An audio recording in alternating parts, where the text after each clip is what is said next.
ഒരു സമയത്ത് ഇന്ത്യ അഫ്ഗാനിസ്ഥാന്റെ ശത്രുവായിരുന്നു. ഒരു സമയത്ത് ഇന്ത്യ ശ്രീലങ്കയുടെ ശത്രുവായി. ഇപ്പോൾ നിലവിൽ നമ്മൾ ബംഗ്ലാദേശിന്റെ ശത്രുവാണ്. നേരത്തെ മാൽദീവ്സിന്റെ ശത്രുവായിരുന്നു ഇന്ത്യ. അങ്ങനെ നമ്മുടെ ആഭ്യന്തരമായിട്ടുള്ള നമ്മുടെ രാജ്യത്തെ ഉൽപാദനം കുറയ്ക്കാനും നമ്മുടെ രാജ്യത്തെ വലിയ രീതിയിലുള്ള പ്രതിസന്ധിയിലേക്ക് തള്ളിവിടാനും ഇന്ത്യയുമായി സൗഹൃദം പുലർത്തുന്ന ഇന്ത്യയുടെ അടുത്ത രാജ്യങ്ങളെല്ലാം തന്നെ കെണിയിലാക്കി, അല്ലെങ്കിൽ അവരെ ഇന്ത്യക്കെതിരെ തിരിച്ചുവിടുന്ന പരിപാടി ഏറ്റെടുത്തിരിക്കുന്ന ഒരു രാജ്യമാണ് ചൈന എന്ന് പറയുന്ന രാജ്യം. ഈ ചൈന എന്ന് പറയുന്ന രാജ്യം സമാനമായ രീതിയിൽ ശ്രീലങ്കയിലും ചെയ്തിട്ടുണ്ടായിരുന്നു. ശ്രീലങ്കയെ വലിയ രീതിയിൽ കടക്കിണിയിലാക്കി ഇന്ത്യക്കെതിരെ തിരിച്ച് ഇന്ത്യയിലേക്ക് ശ്രീലങ്കൻ ഭരണാധികാരികൾ വരാതെയാക്കി ശ്രീലങ്കയിൽ അവസാനം വലിയ രീതിയിലുള്ള കലാപത്തിന് ഇത് കാരണമായി. ഈ കലാപം നടന്നുകൊണ്ടിരിക്കുമ്പോൾ ചൈന ചെയ്ത ഒരു പ്രധാനപ്പെട്ട പണി എന്ന് പറഞ്ഞാൽ ശ്രീലങ്കയിലെ ഹമ്പൻ തോട്ട തുറമുഖം അതങ്ങ് പാട്ടത്തിനെടുത്തു. ആ പാട്ടത്തിനടുത്ത തുറമുഖത്ത് ചൈന കപ്പലുകളെല്ലാം കൊണ്ടിറക്കി. സ്പൈ ഷിപ്പ്, അതായത് ചാരക്കപ്പലുകളൊക്കെ ഇന്ത്യക്കെതിരെ അവിടെ കൊണ്ടിറക്കിയിട്ടുണ്ടായിരുന്നു. അങ്ങനെ ശ്രീലങ്കയ്ക്ക് അവസാനം ഈ ചതി മനസ്സിലായി. ശ്രീലങ്ക ചൈനയെ വിടുകയാണ് ചെയ്തത്. ഊർജ്ജ പ്രതിസന്ധിയാണ് ഇപ്പോൾ ശ്രീലങ്ക നേരിടുന്ന ഏറ്റവും വലിയ വിഷയം എന്ന് പറയുന്നത്.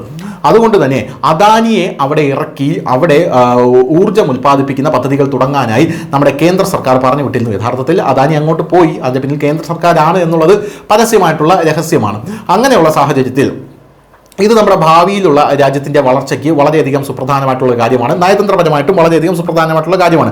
ബംഗ്ലാദേശിൻ്റെ കാര്യം നിങ്ങൾ ആലോചിക്കൂ. ബംഗ്ലാദേശിലും അദാനി ഇവിടെ നിന്നും വൈദ്യുതി കൊടുക്കുന്നുണ്ട്. ബംഗ്ലാദേശ് നമുക്കെതിരെ തിരിഞ്ഞപ്പോൾ നമ്മൾ ആ വൈദ്യുതി കട്ട് ചെയ്താണ് ബംഗ്ലാദേശിനെ നമ്മളോടുള്ള നിലപാടുകളിൽ പലതിലും ചേർത്ത് പിടിച്ചു കൊണ്ടുവന്നത് എന്നുള്ളതാണ് പ്രധാനപ്പെട്ട കാര്യം. അവസാനം ബംഗ്ലാദേശ് നമ്മളോട് ഇരക്കുന്ന ഒരു സാഹചര്യം വന്നു. അവസാനം കുടിശ്ശികയെല്ലാം തന്ന ശേഷം വൈദ്യുതി പുനഃസ്ഥാപിച്ചും കൊടുത്തു. അപ്പോൾ ഇങ്ങനെ ഒരു സാഹചര്യത്തിൽ ശ്രീലങ്ക ഇപ്പോൾ ഇന്ത്യയുമായി വളരെയധികം അടുത്ത് നിൽക്കുകയാണ്. അവിടെ കലാപം ഉണ്ടായപ്പോൾ അവരെ പിടിച്ചുയർത്തിയത് ഇന്ത്യയാണ്.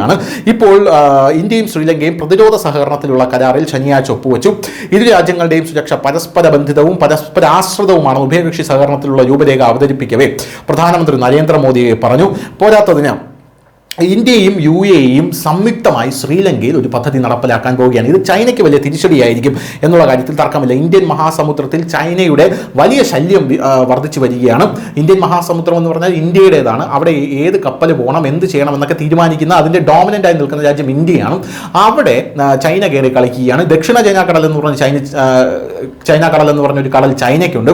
അവിടെ ഒരു കപ്പൽ പോലും അല്ലെങ്കിൽ ഒരു വെസൽ പോലും ഇറക്കാൻ അതിൻ്റെ ചുറ്റുമുള്ളൊരു രാജ്യത്തെ പോലും ചൈന സമ്മതിക്കില്ല എന്നുള്ളതാണ് വേറൊരു കാര്യം. അവിടെ അമേരിക്ക ചൈനയെ കയറി ചൊറിയുന്നുണ്ട് എന്നുള്ളത് വേറൊരു പ്രധാനപ്പെട്ട കാര്യമാണ്. അപ്പോൾ ചൈന നല്ല രീതിയിൽ താക്കീത് കൊടുക്കാറുമുണ്ട്. അങ്ങനെ ഇന്ത്യൻ മഹാസമുദ്രത്തിൽ വന്ന് ചൈന കളിയിറക്കുകയാണ്. വർദ്ധിച്ചു വരുന്ന ഈ സ്വാധീനത്തെ ഇന്ത്യയും യുണൈറ്റഡ് അറബ് എമിറേറ്റ്സും സംയുക്തമായി ശ്രീലങ്കയിലെ ട്രിങ്കോമലയിലെ ഒരു ഊർജ്ജ കേന്ദ്രം അവിടെ വികസിപ്പിച്ചുകൊണ്ട് ചെറുക്കുമെന്നാണ് അറിയാൻ സാധിക്കുന്നത്. പ്രധാനമന്ത്രി നരേന്ദ്രമോദിയുടെ ശ്രീലങ്കൻ സന്ദർശന വേളയിലാണ് 3 രാജ്യങ്ങളും ഈ കരാറിൽ ഒപ്പുവെച്ചതെന്ന് മനസ്സിലാവുന്നു. ശ്രീലങ്കയുടെ തെക്കൻ തുറമുഖ നഗരമായ ഹമ്പൻ തോട്ടയിൽ $3.2 ബില്യൺ ചെലവിൽ എണ്ണ ശുദ്ധീകരണശാല നിർമ്മിക്കാനുള്ള കരാറിൽ ചൈനയുടെ ഉടമസ്ഥതയിലുള്ള ഊർജ്ജ കമ്പനിയായുള്ള സിനോപെക് ഒപ്പുവെച്ചതോടെ ഈ കരാർ ഇന്ത്യയും ചൈനയുമായിട്ടുള്ള മത്സരം വികസിപ്പിച്ചു എന്നും അറിയാനായി സാധിക്കുന്നു. എന്തായാലും സാംപൂർ സൗരോർജ്ജ പദ്ധതി ഡിജിറ്റലായി ഉദ്ഘാടനം ചെയ്യാൻ പ്രധാനമന്ത്രി നരേന്ദ്രമോദി പ്രസിഡന്റ് ദിസാനായകയും ചേർന്നു എന്ന റിപ്പോർട്ടുകളും ഇപ്പോൾ പുറത്തു വരുന്നു. അതിനുശേഷം ഈ ദിസാനായക പറഞ്ഞ ഒരു വാക്ക്, അത് വളരെയധികം നമ്മൾ കോട്ട് ചെയ്ത് പറയേണ്ട ഒരു വാക്കാണ്. ദിസാനായക പറഞ്ഞത് ഈ മണ്ണിൽ, അതായത് ശ്രീലങ്കയുടെ മണ്ണിൽ നിന്ന് നമ്മുടെ രാജ്യമായിട്ടുള്ള, അദ്ദേഹം അങ്ങനെയാണ് പറഞ്ഞത്, നമ്മുടെ സ്വന്തം രാജ്യമായിട്ടുള്ള ഇന്ത്യയെ ആക്രമിക്കാൻ ഒരാളെയും സമ്മതിക്കില്ല. അതായത് ശ്രീലങ്കയുടെ മണ്ണ് ഇന്ത്യക്കെതിരെ ഉപയോഗിക്കാൻ സമ്മതിക്കില്ല എന്നാണ് അദ്ദേഹം പറഞ്ഞത്. നേരത്തെ ഇതുപോലെ വേറൊരു രാജ്യം പറഞ്ഞിട്ടുണ്ട്. അത് ഏത് രാജ്യമാണെന്ന് ചോദിച്ചാൽ അഫ്ഗാനിസ്ഥാനിലെ താലിബാൻ ഭീകരർ ഇങ്ങനെ പറഞ്ഞിട്ടുണ്ടായിരുന്നു, ഞങ്ങളുടെ മണ്ണ് ഇന്ത്യക്കെതിരെ ഉപയോഗിക്കാമെന്ന് ആരും ചിന്തിക്കേണ്ടത്. അത് പാകിസ്ഥാനും ചൈനയ്ക്കും അടക്കമുള്ള ഒരു താക്കീതാണ് എന്നുള്ളതാണ് വേറെ സുപ്രധാനമായിട്ടുള്ള കാര്യം. സമാനമായ രീതിയിൽ ശ്രീലങ്കയും ഇന്ത്യയോട് അടുത്ത് വരികയാണ്.